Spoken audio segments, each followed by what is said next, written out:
আজি আপোনালোকৰ মাজলৈ লৈ আহিছোঁ মাছৰ অন্য এটা ৰেচিপি। ইয়াৰ কাৰণে মই লৈ লৈছোঁ গৰৈ আৰু কাৱৈ মাছ, লোকেল মাছ হয়। আজি মাছ বনাম কিহেৰে সৈতে। এয়া লৈ লৈছোঁ মই ৰঙালাও আৰু আলু এনেদৰে কাটি লৈছোঁ, পিঁয়াজ এটা কাটি লৈছোঁ। চাই থাকক ভিডিঅ'টো সম্পূৰ্ণভাৱে আৰু স্ক্ৰিপ্ট নকৰাকৈ। এয়া মই প্ৰথমতে মাছকেইটা ভাজি লওঁ, তাৰপিছত ৰঙালাওখিনি মই কুকাৰত দুটা চিটি মাৰি লওঁ। কেৰাহী গৰম হ'বলৈ দিছোঁ, তেলখিনিও মোৰ গৰম হ'বই। এইফালে আকৌ কুকাৰটোত চিটি মাৰিব দিলোঁ ৰঙালাও আৰু আলুখিনি। তেলখিনি গৰম হৈছে, ইয়াতে মই নিমখ দিছোঁ এচামুচ আৰু অলপ হালধি গুড়ি দি দিছোঁ। তাৰপিছত দি দিছোঁ মাছকেইটা।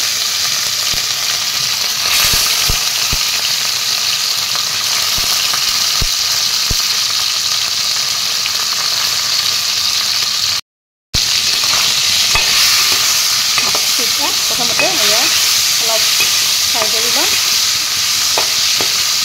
অলপ ৰংচঙুৱা হ'বলৈ দিম।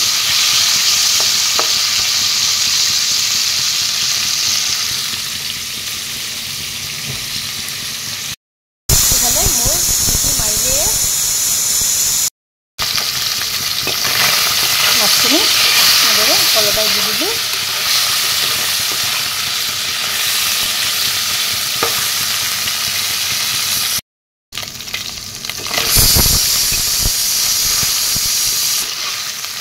এয়া মাছখিনি হৈ গ'ল, মই নমাই ল'লোঁ ইয়াতে।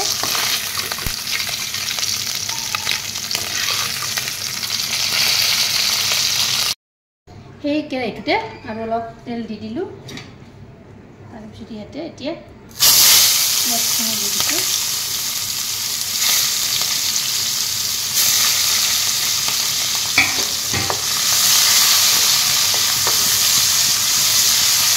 পিঁয়াজখিনি অলপ ৰংচঙুৱা কৰি লওঁ।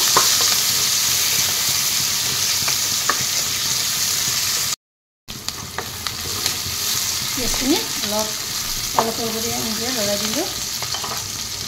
এতিয়া ইয়াত নিমখ দিছোঁ এচামুচ, জলকীয়াৰ গুড়ি দিছোঁ এচামুচ, হালধি গুড়ি দিছোঁ এচামুচ, জিৰাৰ গুড়ি দিছোঁ এচামুচ, ধনিয়াৰ গুড়ি দিছোঁ এচামুচ।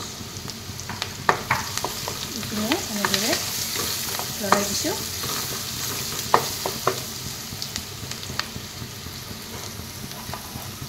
ইয়াতে এতিয়া ৰঙালাও আৰু আলু বইল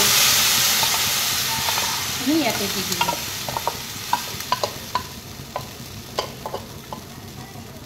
গোটেইখিনি এনেদৰে ঢাকি দিলোঁ। খুব সহজ পদ্ধতিত এই তৰকাৰীবিধ বনাব পাৰি মাছৰ, খাবলৈও সোৱাদ লাগে। এতিয়া উতলিব দিম 10 মিনিট সময়। এয়া এইখিনি উতলিব ধৰিছে, উতলিব ধৰোঁতে এই ফ্ৰাই কৰি থোৱা মাছখিনি ইয়াতে দি দিলোঁ।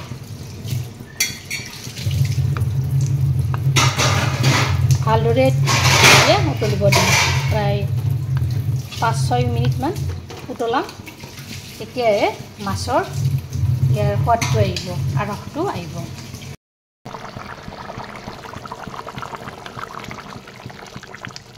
ইয়াত 10 মিনিট সময় মই ভালদৰে উতলালোঁ।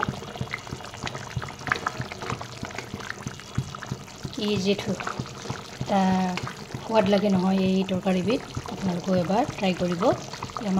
মাছৰ তৰকাৰীবিধ মোৰ হৈ গ'ল। এইখিনিতে ভিডিঅ'টো ভাল লাগিলে লাইক কৰিব, শ্বেয়াৰ কৰিব, কমেণ্ট কৰিব আৰু মোৰ চেনেলত যদি নতুনকৈ আছে চেনেলটো ছাবস্ক্ৰাইব কৰিব, লগতে ফেচবুক পেজত ফ'ল' কৰিব। ধন্যবাদ। আকৌ এটা নতুন ৰেচিপিৰে সৈতে আপোনালোকৰ লগত লগ হ'ম।